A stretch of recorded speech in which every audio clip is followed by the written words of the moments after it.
हर साल अमावस की रात को जोकर अपना एक शिकार की तलाश में रहता। जब भी कोई अमावस की रात को घर से बाहर गया वो आज तक वापस नहीं आया। लोगों का मानना था कि कई साल पहले एक जोकर हमारे गांव में आया था जो लोगों पे काला जादू कर अपने बस में कर लेता। गांव के सभी लोगों ने आपस में निर्णय लिया कि हम इस जोकर को गांव से बाहर निकाल देंगे।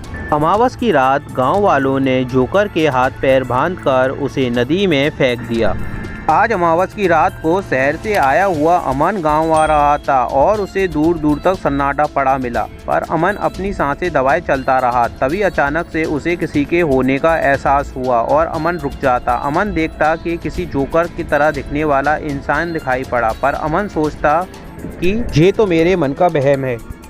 लगता है आज मैं बहुत ज़्यादा थक गया हूँ। अभी जो कुछ देर पीछे मैंने देखा शायद वो मेरे मन का वहम है। अमन इतना बोलता और फिर गाँव के लिए चल देता।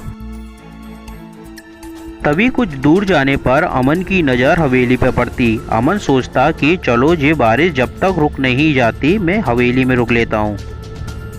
चलो इस हवेली के अंदर चला जाता हूँ जब तक ये बारिश शांत नहीं होती। हवेली के बाहर एक पोस्टर पे लिखा हुआ था जोकर, पर अमन उस पर ध्यान ना देके आगे बढ़ जाता।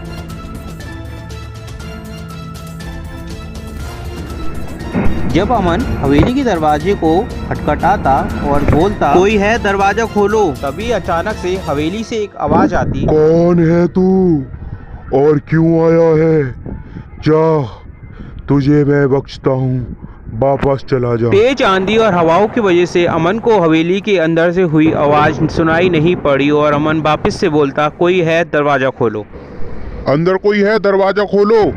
फिर अमन इतना बोलता और दरवाजा अपने आप ही खुल जाता। तभी अमन को एक लड़की दिखाई पड़ी और अमन उससे बोलता आपका धन्यवाद, आपका बहुत बहुत धन्यवाद ऐसी बारिश में दरवाजा खोलने के लिए। अमन ने इतना कहा ही था, अचानक से उस लड़की की रोने की आवाज आने लगी। अमन ने पूछना चाहा कि आप क्यों रो रही हो, पर उसने कुछ जवाब न दिया और वो जाने लगी।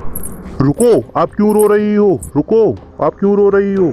अमन भी इतना कह के उसके पीछे जाने लगा। अचानक से वो लड़की पता नहीं कहाँ चलेगी, पर उसकी छन छन छन की आवाज पूरी हवेली में गूंज रही थी। तभी अमन हवेली में गूंजने वाली पायल की आवाज को सुनकर अमन उसके पीछे पीछे जाने लगा। तभी अमन एक ऐसी जगह पहुंच गया जहाँ बिल्कुल अंधेरा था। वो लड़की रोती हुई एक अंधेरे कमरे में चले जाती। अमन भी उसके पीछे पीछे आता और अमन दोबारा से यही सवाल करता कि आप क्यों रो रही हो, आप क्यों रो रही हो?